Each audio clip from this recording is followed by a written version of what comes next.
हम उन्हीं के रहें, वो हमारे रहें। ओ श्याम सुंदर सदा हमको प्यारे रहें, हम उन्हीं के रहें, वो हमारे रहें। ओ हम उन्हीं के रहें, वो हमारे रहें। ओ हम उन्हीं के रहें, वो हमारे रहें।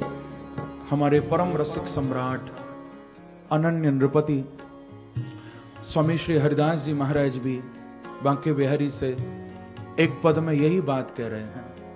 स्वामी जी भी कहते हैं कि और तो भूले भले भूले,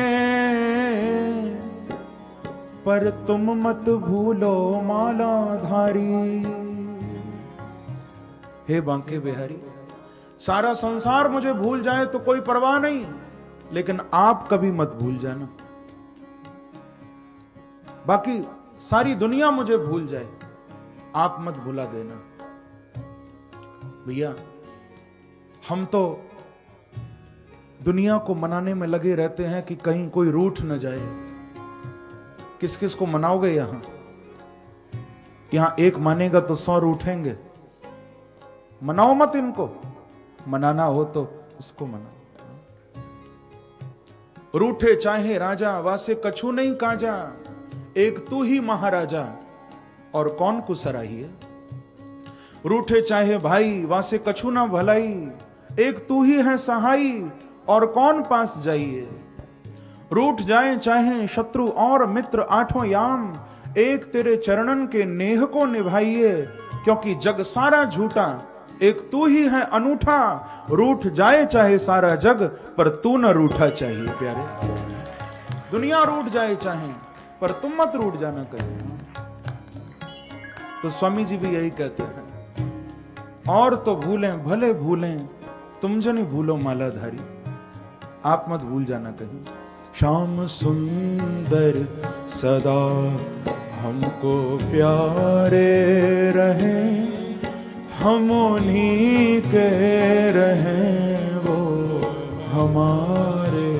भाव से गाइए, श्याम सुंदर सदा हमको प्यारे रहें, हम उन्हीं के रहें, वो हमारे रहें। ओ हम उन्हीं के रहें, वो हमारे रहें, हम उन्हीं के रहें, वो हमारे। हे प्यारे, जिस डगर पे मुरलिया की धुन आएगी, जिस डगर पे मुरलिया की धुन आएगी, जिस डगर पे मुरलिया की धुन आएगी, जिस डगर पे मुरलिया की धुन आएगी। हे बांके बिहारी, उस डगर पे उमरिया ये कट जाएगी, उस डगर पे उमरिया ये कट जाएगी। हाँ, उस डगर पे उमरिया ये कट जाएगी, उस डगर पे उमरिया ये कट जाएगी। भैया, संसार का शोर जहां सुनाई दे वहां उम्र मत गुजारना। जहां बांके बिहारी की बांसुरी सुनाई दे वहां जिंदगी गुजार देना अपनी।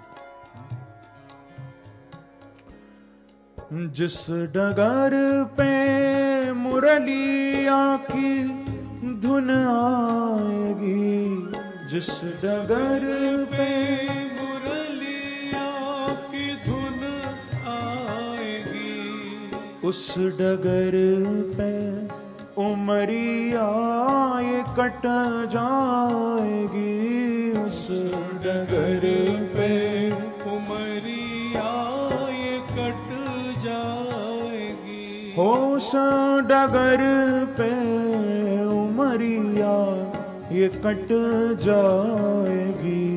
उस डगर पे उमरिया ये कट जाएगी। हो उनकी तस्वीर दिल में उतारे रहें, उनकी तस्वीर दिल में उतारे रहें, हम उन्हीं के रहें, वो हमारे हो, हम उन्हीं के रहें, वो हमारे। गाइए भाव से।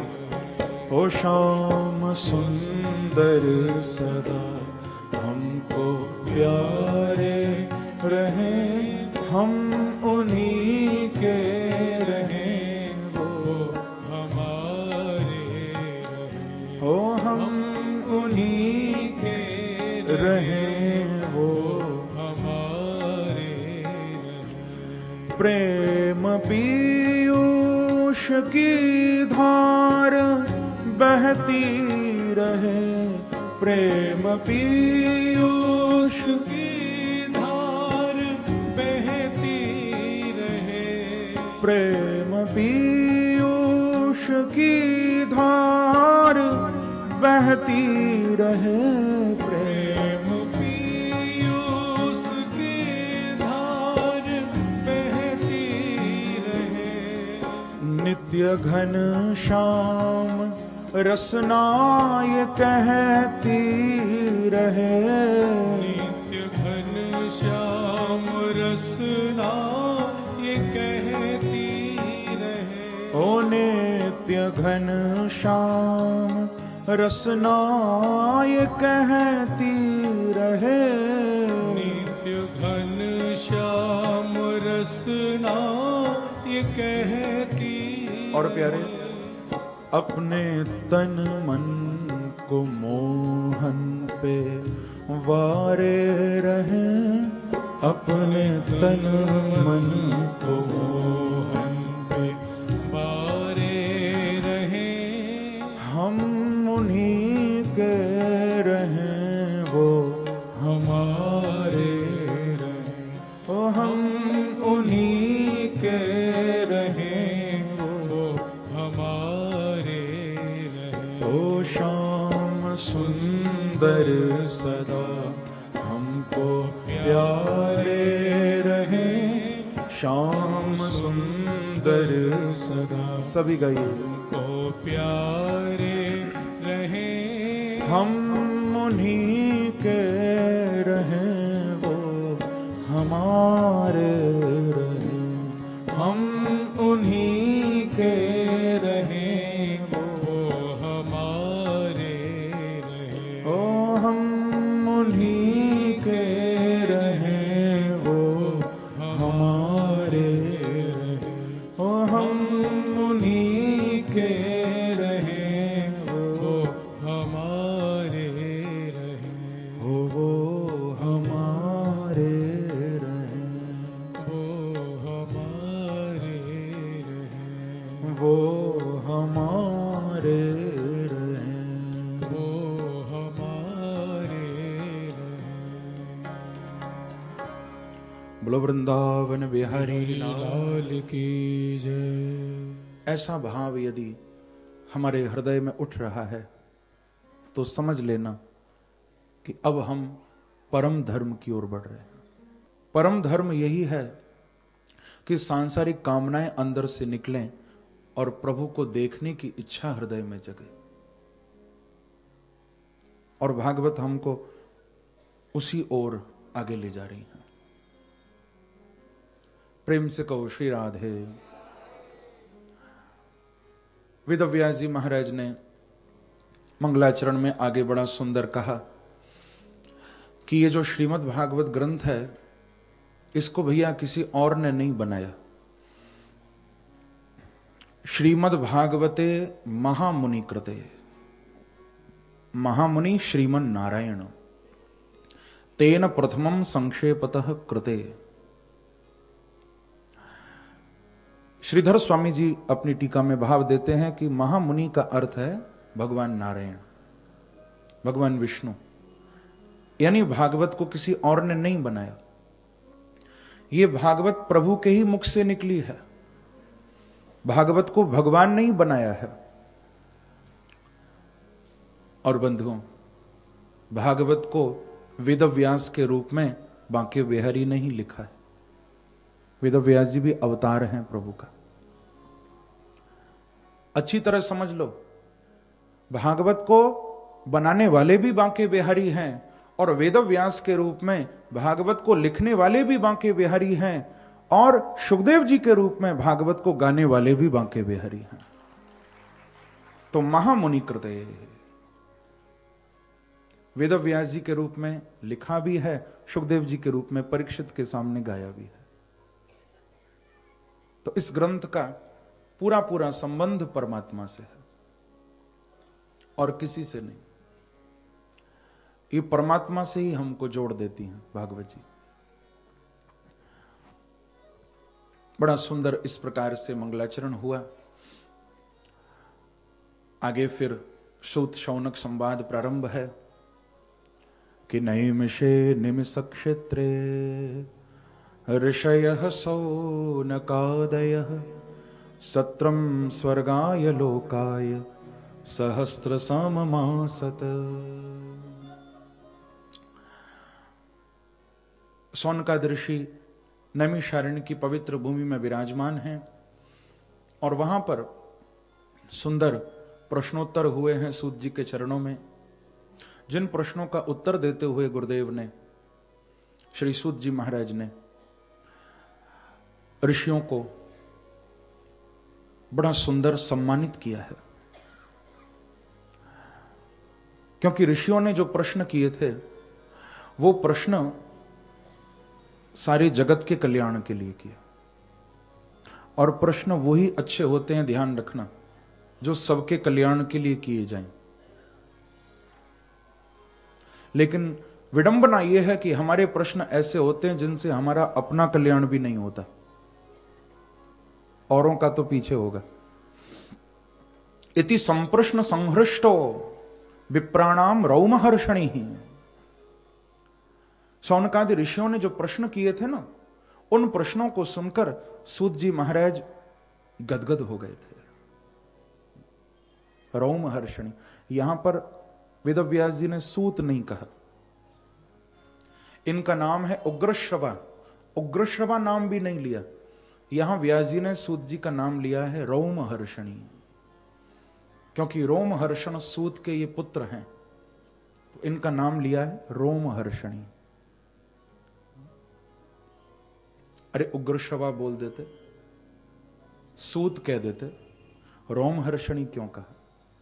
रोमहर्षणी नाम यहां इसलिए लिया गया क्योंकि शौनकादि ऋषियों के प्रश्न को सुनकर इनके रोम रोम में हर्षण होने लगा और उत्तर देने के लिए तत्पर हो गए। प्रश्न ऐसा होना चाहिए बंधुओं, जो आपके प्रश्न को सुनकर उत्तर देने वाले संत का रोम रोम खिल जाए, ऐसा प्रश्न होना चाहिए। लेकिन हम प्रश्न कैसे करते हैं, संत का रोम रोम नहीं खिलता। हमारे प्रश्नों को सुनकर आंखें टेढ़ी हो जाती हैं संतों की, ऐसे प्रश्न करते लोग। एक सभा में कोई संत प्रवचन कर रहे थे। प्रवचन के बीच में एक श्रोता खड़ा हुआ, मर्यादा का उल्लंघन करते हुए बीच प्रवचन में खड़ा हुआ और संत को सुनाते हुए, पूछ नहीं रहा, सुना रहा है मानो, सुनाते हुए बोला कि ये क्या इतनी देर से बोले जा रहे हो, क्या बकवास किए जा रहे हो, बताना हो तो ये बताओ भगवान कैसे मिलेंगे। ये लंबी चौड़ी बात नहीं सुननी, भगवान कैसे मिलेंगे। जैसे ही संत ने सुना, संत तुरंत मंच से कूद पड़ा नीचे और आवाज लगाकर लोगों को कहा कि पकड़ो इसको, जाने मत देना, मैं आ रहा हूं अभी। वो बीच में खड़ा था। संत भागे उसकी तरफ और लोगों ने भी पकड़ लिया कि इसने ही पूछा है। वो तो घबरा गया कि ये क्या हो गया। संत भागते हुए बीच में जाकर उसको पकड़कर उसको गला पकड़ लिया और उसको नीचे गिरा दिया, उसके ऊपर चढ़ के बैठ गए और उसका कॉलर पकड़ के बोले, अब बोल क्या पूछ रहा था, पूछो। वो बोला, महाराज मैं कुछ नहीं पूछ रहा था। नहीं, अब पूछ, क्या पूछ रहा था? बोले, मैं तो ऐसे ही कुछ भी पूछने लगा। संत ने कहा, देख ले, यही बात है, तू ऐसे ही पूछ रहा था, लेकिन तुझे याद नहीं क्या पूछ रहा था। मुझे याद है, तूने पूछा था भगवान कैसे मिले, लेकिन ये तूने ऐसे ही पूछ लिया। यदि अंतरात्मा से पूछा होता तो अब तक तुझे मिल गए होते भगवान। तू ऐसे ही पूछ रहा था, ऐसे ही मत पूछो कभी। प्रश्न सतह से नहीं उठना चाहिए, प्रश्न गहराई से उठना चाहिए। और यह भी याद रखना, गहराई से प्रश्न उठेगा तो गहराई में ही उत्तर भी मिल जाएगा। हमारे प्रश्न ऊपर से उठते हैं, वो ऊपर तक ही रह जाते हैं, गहराई में नहीं जा पाते। प्रेम से कहो श्री राधे। अंदर से प्रश्न उठे, जिसको सुनकर जवाब देने वाला भी रोम रोम उसके हर्षित हो जाए, ऐसे प्रश्न करो। सूत जी महाराज गदगद हुए थे और अपने पूज्य गुरुदेव श्री सुखदेव जी का स्मरण करते हुए भगवान के 24 अवतारों का विस्तार पूर्वक वर्णन किया यहां तृतीय अध्याय में। और फिर भागवत की रचना के संबंध में प्रश्न किए गए थे। कस्मिन युगे प्रवृत्तेयम स्थाने व केन हेतुना, उसका भी बड़ा विस्तार पूर्वक उत्तर दिया कि द्वापरे समनुप्राप्ते तृतीये युग पर्ये जातः पराशराद्योगी वासव्याम कलया हरे। बड़ा सुंदर उत्तर दिया है कि किस प्रकार से द्वापर के प्रारंभ में महाराज पराशर जी के यहां सत्यवती के गर्भ से वेदव्यास जी का जन्म हुआ। और जो वेदव्यास जी वेदों को विस्तृत करने वाले हैं, विस्तार करने वाले हैं वेदों को, क्योंकि वैसे इनका नाम है कृष्ण द्वैपायन। क्या नाम है? कृष्ण द्वैपायन। द्वीप के बीच में इनका जन्म हुआ था तो नाम पड़ा द्वैपायन। अब वेदों का इन्होंने विस्तार किया तो नाम पड़ा वेदव्यास। 108 उपनिषद लिखे, ब्रह्म सूत्र लिखा, महाभारत जैसे विशाल ग्रंथ की रचना की, 17 पुराणों को लिखा। लेकिन इतना सब कुछ लिखने के बाद भी संतोष नहीं हुआ। अंदर से मन में भाव है कि अभी कुछ रह गया है, अभी और लिखना है। और कितना भी कोई लिखे बंधुओं, परमात्मा के लिए तो जितना लिखा जाए कम ही है। भगवान के लिए जितना गाया जाए कम है, भगवान के लिए जितना लिखा जाए कम है, भगवान के लिए जितना बोला जाए कम है। क्योंकि जो शब्दों में बंध जाए वो परमात्मा नहीं है। जब हम लोग गुजर जाते हैं तो हमारी जीवनी पीछे से छप जाती है कि उन्होंने क्या क्या किया था जीवन में। हमारा जीवन, हमारा चरित्र, हमारा आचरण एक किताब में, एक पुस्तक में बंध सकता है, पर परमात्मा बंधने वाले नहीं है। उनके लिए जितना गाओ कम ही है। रविंद्रनाथ टैगोर ने 6000 गीत लिखे थे अपने जीवन में। तो किसी ने, उनके एक प्रशंसक ने उनको पूछा कि रवि बाबू, आपने 6000 गीत गा दिए हैं और एक से बढ़कर एक परमात्मा की अद्भुत व्याख्या आपने की है, अपने गीतों में खूब उस परम सत्ता को रिझाया है, तो इतने सारे गीत लिखने के बाद तो अब आप संतुष्ट होंगे ना, अब आपको संतोष होगा ना। रविंद्रनाथ टैगोर बोले कि तुम संतुष्टि की बात करते हो, मुझे तो ऐसा लग रहा है कि 6000 गीत लिखने के बाद अभी तो मैं शुरुआत भी नहीं कर पाया, अभी तो न जाने कितने जन्म और लेने पड़ेंगे, न जाने कितना और लिखना पड़ेगा मुझे। जीवन के अंतिम पड़ाव पर पहुंचकर मुझे लग रहा है अभी तो शुरुआत भी नहीं हुई। प्रेम से कहो श्री राधे। तो कोई कितना भी लिखे कम ही है। यहां पर वेद व्यास जी को भी असंतोष हुआ, तो नारद जी ने आकर उनके असंतोष का कारण बताया, अपने पूर्व जन्म का वृत्तांत भी सुनाया कि अहम पुरातीत भवे भवम मुने दास्यास्तु कस्याश्चन वेदवादिना निरूपितो बालक एव योगिना शुश्रूषणे प्रावृषि निर्विवेक्षताम्। वेद व्यास जी महाराज, नारद जी उनको अपने पूर्व जन्म का स्मरण कराते हुए कहते हैं कि व्यास जी, पूर्व जन्म में हम एक ब्राह्मणों की दासी के पुत्र थे।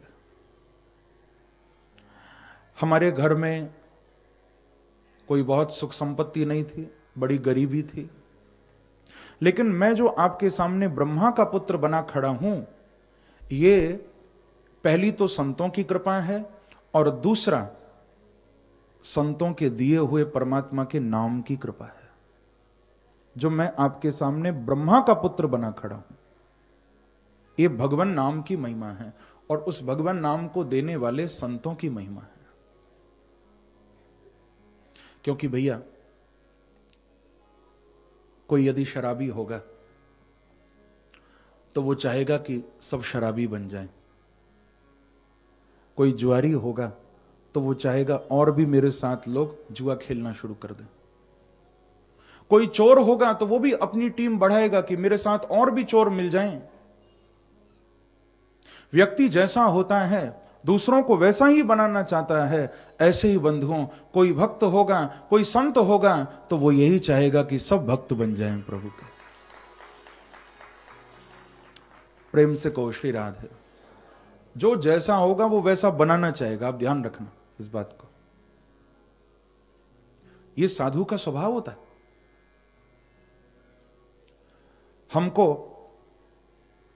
शायद साधु में भी चोर दिखाई दे जाए, साधु को चोर में भी साधु नजर आएगा।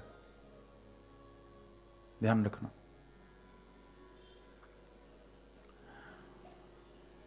एक फकीर की कुटिया में आधी रात को कोई चोर आ गया। ध्यान से सुनिए, बहुत ध्यान से। एक फकीर की कुटिया में आधी रात को चोर घुस आया। अमावस की रात थी, चारों ओर अंधेरा, गांव के बाहर कुटिया थी, ठंड का समय। फकीर अपने फटे पुराने कंबल को ओढ़ के पड़ा हुआ था। चोर ने कुटिया में प्रवेश किया। अब जिनके पास कुछ है ही नहीं, ऐसे फकीर, ऐसे संत कोई ताले तो लगाते नहीं हैं। हम लोग तो दिन में 10 बार अपने दरवाजों के ताले चेक करते हैं कि कहीं कोई घुस ना आए। फकीर की खुली हुई कुटिया, चोर अंदर आने लगा। आधी रात का समय था, फकीर की नींद भी टूट गई। वो समझ गया कि कोई आ रहा है, क्योंकि जो फकीर होता है, जो संत होता है, वो सोते हुए भी, स्वप्नावस्था में भी, चाहे स्वप्न देख रहा हो, चाहे सुषुप्त हो, चाहे जागृत हो, किसी भी अवस्था में क्यों ना हो, जागृत ही रहता है। उसकी जागृति टूटती नहीं है। तो वो जाग रहा था। चोर ने अंदर प्रवेश किया। फकीर समझ गया कि ये कुछ लेने आया है। आधी रात को आया है तो कुछ लेने आया होगा। गांव से इतना दूर आया है तो कुछ लेने ही आया होगा। तो फकीर जिस कंबल को ओढ़ रहा था,